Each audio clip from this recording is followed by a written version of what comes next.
When Forrest Frank refused to show up to the 2025 Dove Awards, he set off the biggest controversy Christian music has ever seen. And what unfolded that night of the ceremony would divide the industry in ways no one saw coming. I thank God that I could see the forest for the trees. God bless y'all.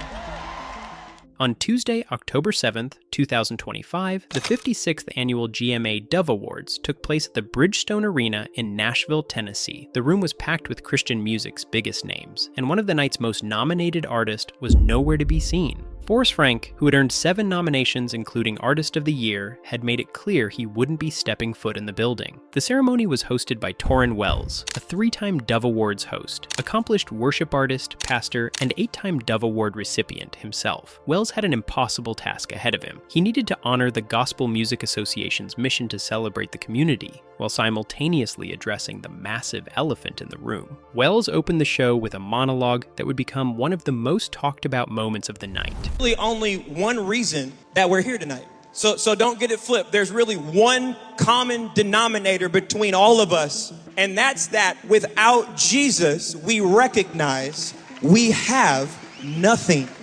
Without Jesus, we have no songs to sing.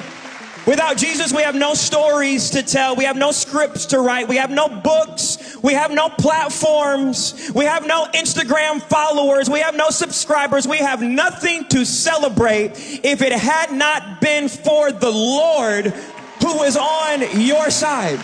But because of Jesus, we have everything to celebrate. Because of Jesus, we have songs to sing. Because of Jesus, we have stories to tell.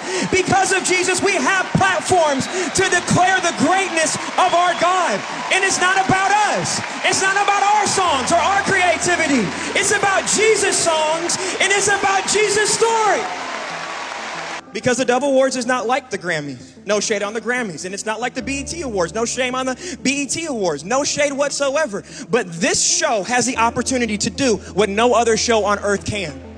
And that is seat Jesus Christ on the throne of our praises.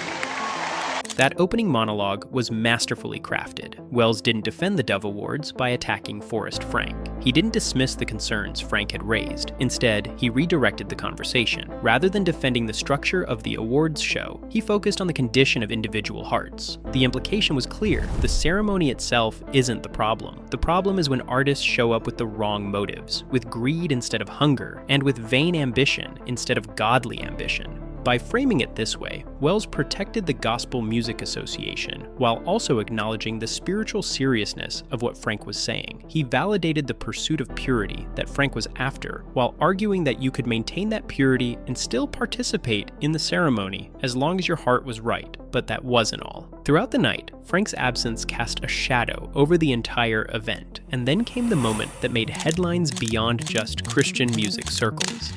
Jelly Roll, the secular country music star who had been nominated for 3 Dove Awards for his collaboration Hard Fought Hallelujah with Brandon Lake, took the stage to accept Song of the Year. Before the ceremony, Jelly Roll had already gone public with his criticism of Frank's decision. Jelly Roll had written, "Won't receive trophy for something from Jesus for Jesus, but will take the profits from something from Jesus for Jesus. Maybe I'm missing something here, lol." The criticism had struck a nerve because it exposed what many saw as a fundamental inconsistency in Frank's position. And now, Jelly Roll was standing on the Dove Awards stage, holding the trophy that Frank had refused to even be in the room for, and he used his acceptance speech to take a shot that everyone had caught.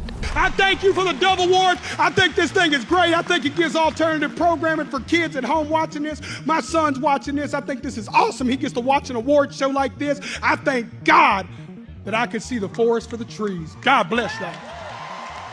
The phrase, "see the forest for the trees," means to understand the big picture instead of getting lost in minor details. But the way Jelly Roll said it, with that deliberate emphasis on the word forest, everyone knew it was a play on Forrest Frank's name. The message was clear. Jelly Roll believed Frank was so focused on the details of the physical trophy that he was missing the bigger picture of what the Dove Awards actually represented: a platform for ministry, a chance to encourage other artists, and an opportunity to celebrate God's work in the Christian music community. It was a public rebuke delivered on live television during what was supposed to be a celebratory moment, and it showed just how divided the industry had become over Forrest's decision. But But despite all the controversy, despite his public refusal to participate and declaring he wouldn't step on that stage or even in the room, Forrest Frank dominated the 2025 Dove Awards. Forrest won 3 major awards that night. He took home Pop Contemporary Album of the Year for Child of God. He won Pop Contemporary Recorded Song of the Year for Your Way's Better, and even won Artist of the Year, the highest honor the Gospel Music Association can bestow, the award that represents overall influence and impact in Christian music. And the winner was the same artist who had publicly questioned whether these awards even mattered.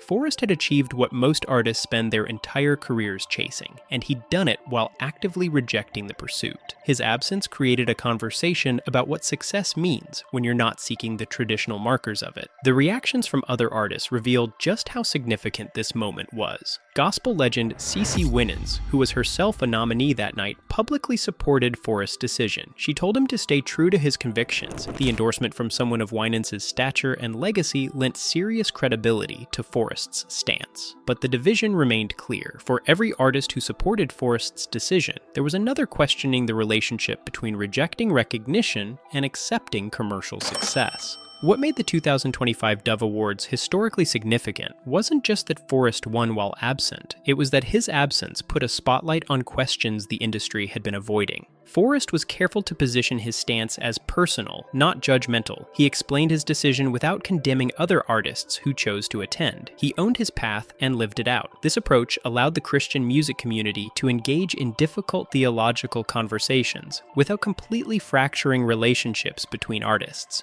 Forrest's goal was clear: to show a new generation that the real trophy in our lives is salvation, not a piece of metal, even if that means going against what others say. But here's where the story takes an unexpected turn. Days after Jelly Roll's "Forrest for the Trees" comment went viral, Forrest Frank did something unexpected. He showed up in the comment section of Jelly Roll's acceptance speech video with his own words. He wrote, "Congrats, bro. Keep going for Jesus." Forrest was setting an example that would speak louder than any acceptance speech ever could, showing a new generation what following Jesus truly means. And Forrest decided to take it a step further. He posted a response video addressing Jelly's criticism about taking profits while refusing trophies. But instead of firing back, Forrest released a response video that would completely shift the narrative. So I wasn't gonna respond to this comment because I didn't want to bring any unnecessary drama. I posted my personal conviction. It triggered a lot of people. I had no idea that that was gonna happen. All I'm gonna say to you, Jelly, is I love this question. This is the question that kept me from making Christian music for so many years, because I didn't want to make a business out of worship music. I didn't want to make a business out of Jesus. And so I actually didn't participate. And then one day I felt like God was telling me to release, I'll call it my quiet time song. And I did. And here's the thing.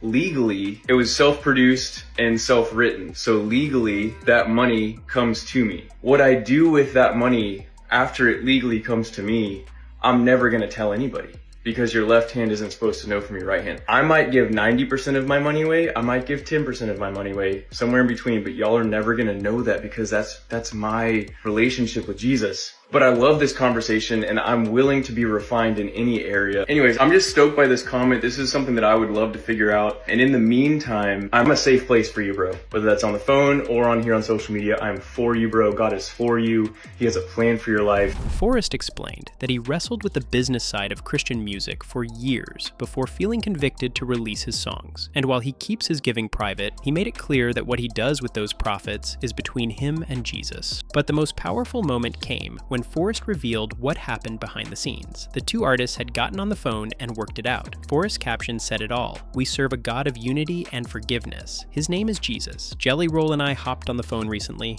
and we are good." Actually, in my head, we were never not good.